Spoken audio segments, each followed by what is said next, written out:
I'm back with another one. What it do with y'all? You know what I'm saying? Things been rough out here lately, so excuse me for the inconsistent uploads, but you know what I'm saying? We pushing for every single day, every other day. You know what I'm saying? Word. But let's go ahead and jump into this video. Go ahead and leave it a like. Go ahead and subscribe. You know what I'm saying? Turn on them post notices. And let's get it. Let's run it up. I don't know why everyone is telling Chicago to keep this pick. Like, what are we doing here? What are we doing? They have Justin Fields. You know what I'm saying? Like, the Justin Fields, Mr. Ohio State. Like, I don't know why we're sitting here acting like Fields is garbage. Fields is that guy. He was playing pretty good pre-injury, and he played decently post-injury. Now, they say that he was still a little banged up playing hurt this year. But, you know, still, before that injury, man was balling out. He had 2 games. He only played 5.5 games because he got hurt that 6th game. You know, week 6, he got hurt and couldn't play the full game, you know. But in those first 5 games, he had 2 games where he threw for 4 touchdowns. Like, Fields is that guy. And now they won one of those games and they lost one. Now, granted, they were both against some sorry teams in Washington and in Denver. I get it. But still, Justin Fields, he threw for like 1,200 yards in 5 games, you know, pretty much, because he barely got to play that 6th game. Then he came back after missing a month and came out and played pretty good still. He had like 1,300 yards in about 7 games. You know, he had a decent QB pass before he left. Before he got hurt. His touchdown to interception ratio was, I think it was like 11-6 or something like that. It's right here, 11-6. And then when he got back, I think it was like something like 5-3 or something like that. I don't really know. Pretty sure. But he played pretty good. And then that game against Denver that I was just talking about with those 4 touchdowns, he had 4 touchdowns. Now, granted, he did have 1 interception. Yes, he did. But he threw for 335 yards on 80% completion. 80%. That is magnificent. That is amazing. Like, what? And then I think he still ran for like 25 yards. Bro, all I'm saying is Justin Fields is him. And I get it. Caleb Williams is that guy. And Caleb Williams is a generational talent. And, you know, Buddy is super young, and he can come into the league and be a top 10. He can have a CJ Stroud type of, you know, rookie year. Absolutely, definitely. But you have Fields, and then you can go and get the receiver boy from Ohio State. You know, the same school your quarterback went to. You know what I'm saying? Go get Marvin Harrison, right? Go get him. Now that adds a weapon. Now you have DJ Moore for Justin Fields. You have Marvin Harrison, who's looking like he's going to be an animal. And then you can finally put Mooney in the slot. Darnell Mooney. You could finally put him in the slot and let him control that slot and let him be the 3rd option on this team. Finally, because he's that speedster. He really needs to be the 3rd option. And then he will show y'all how he can eat those seams. I believe he will tear up seams and corner routes all year as long as Marvin is out there on that outside. Now, you could really start him out as the X receiver, but I get it. Let him play the Z, you know, for right now, you know, behind DJ. Let DJ, you know, run with the torch. I get it, definitely, you know, 100% there. But this should be your pick. You should trade back with the Patriots. Now, hear me out. I know, first of all, let's backtrack. I know you're going to have to re-sign Mooney. And I say re-sign him. Get him on a team-ish friendly deal. You're not going to be able to get him on the friendliest deal because he's going to want his money. Because he was y'all's #1 guy before DJ Moore got there, you know. And he was you guys' #2, you know, when he was there. So he's going to, you know, want his bag. Rightfully so.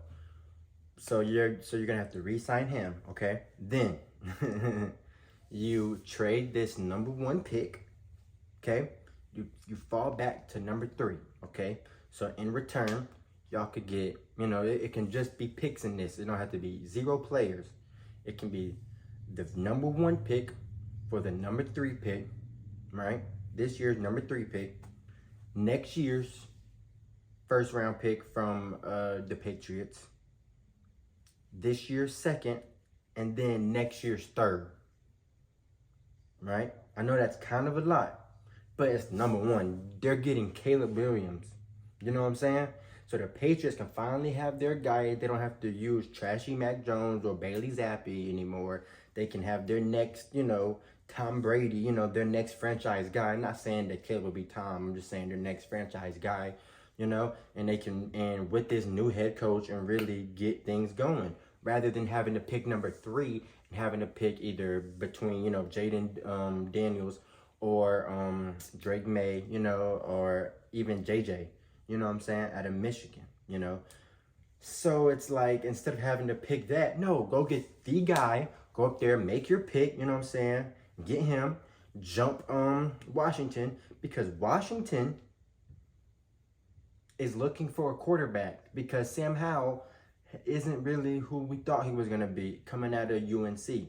Now, so they're looking for a guy, and they might go get another UNC guy in Drake May.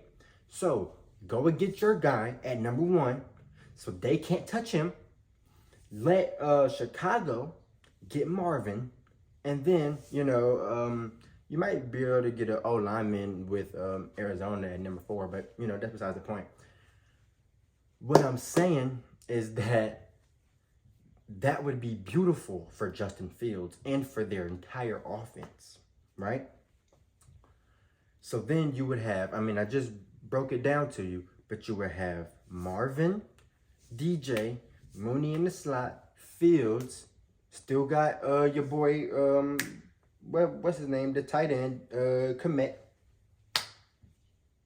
You got Herbert in the backfield. Man, and then you got that corner, Jalen Johnson. You re-sign him because he's up for a new deal. You re-sign him and either keep him or flip him later. You know, and whether get more weapons for your offense or just let that offense develop and then go and get multiple either picks or pieces for that defense and really, you know, take off with this rebuild because you did a great job in getting Justin a number 1. Great. Now you can go and get him another number 1. So now he has 2 number 1 guys. That would be beautiful for his development. And then you don't have to go and get Caleb Williams. And, you know, I mean, not necessarily gut your team. You don't have to gut your team. You know, you can just take the pick, definitely, and then trade Justin to whoever, Pittsburgh or, you know, Las Vegas, somewhere like that, right? But, you know, you definitely could do that and get something back in return. But I personally believe that Justin Fields is the guy. He is the freaking man. And y'all gonna stop hating on him, dude. I mean, he's one of the best dual threats in the league. Yeah, I said it. I mean, he has the speed of a slot receiver. You know what I'm saying? At quarterback. He could take 175. You know what I'm saying? Psh.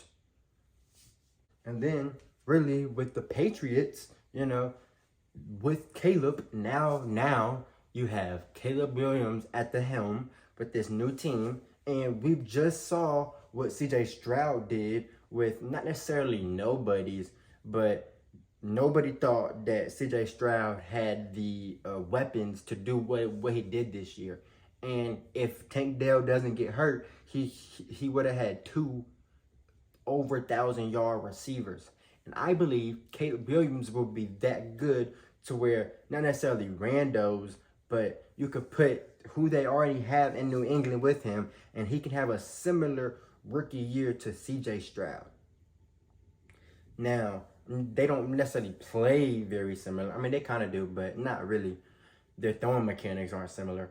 But what I'm saying, though, is that then you already have a new coach like CJ Stroud did, you know, with DeMeco Ryans, you know, with this new guy in New England.